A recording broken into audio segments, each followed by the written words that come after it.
Medina में मेरी आंखें ठंडी हो जाएगी। तो क्या ख्याल है, फिर सरकार को खुश करें कि ना करें? करें। तो फिर जितने साथी बैठे हुए हैं हमारे इस मजलिस के अंदर, सब पक्का जो पढ़ते हैं अल्लाह ताला उनकी कबूल फरमाए। और अगर कोई कोताही करता है तो वो फिर आज पक्का अहद कर ले कि आज से उसकी नमाज नहीं छूटेगी इंशाअल्लाह। ठीक है, बुलंद आवाज। और खवातीन भी सुन रही हैं, वो भी तहैया कर ले कि अगर नमाज में कोताही होती थी तो आइंदा नमाज में कोताही नहीं होगी, हम सरकार को राजी करके छोड़े इंशाअल्लाह।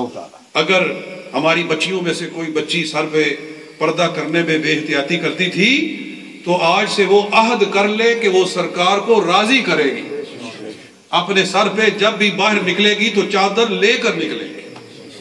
ठीक है कि नहीं? हजूर सल्लल्लाहु अलैहि वसल्लम ने मुस्लिम शरीफ की हदीस में, बस यही खत्म कर देता हूँ, आप तवाफ कर रहे थे, आपने काबा के पर्दे को पकड़ा तो हजूर जार रो पड़े, इतना रोए कि सहाबा भी रो पड़े।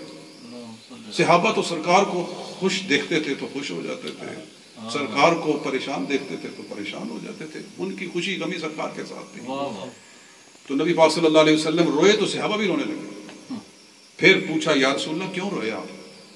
फरमाया कि जब मैंने काबे का पर्दा पकड़ा तो अल्लाह ने मेरी आंखों से सब पर्दे उठा दिए और मैंने वो वक्त देखा जब क़यामत करीब होगी, उस वक्त मेरी उम्मत का क्या हाल होगा।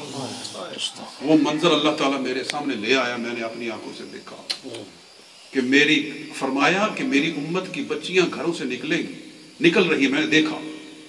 लाबिसातुन आरियातुन, कपड़े पहने हैं फिर भी बरहना है, कपड़े पहने हैं, लाबिसातुन कपड़े हैं, आरियातुन फिर भी आरियात हैं, बरहना है। क्या मतलब?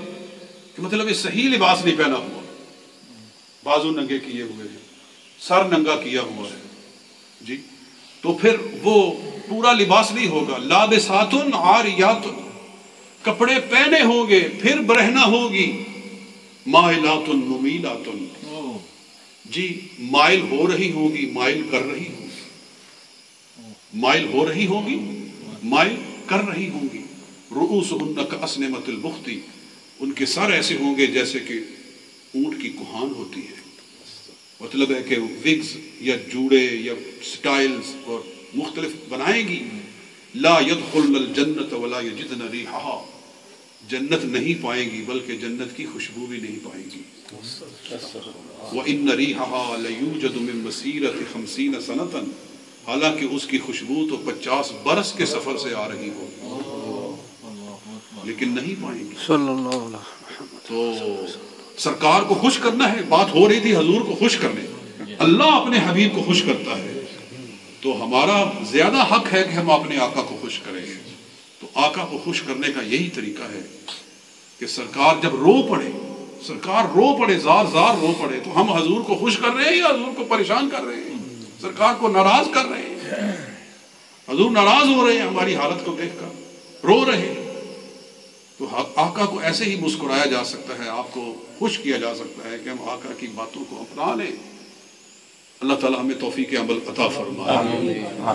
तो इन्हीं अल्फाज़ में इत्तिफ़ाक़, मा अलैना इल्लल बलाग।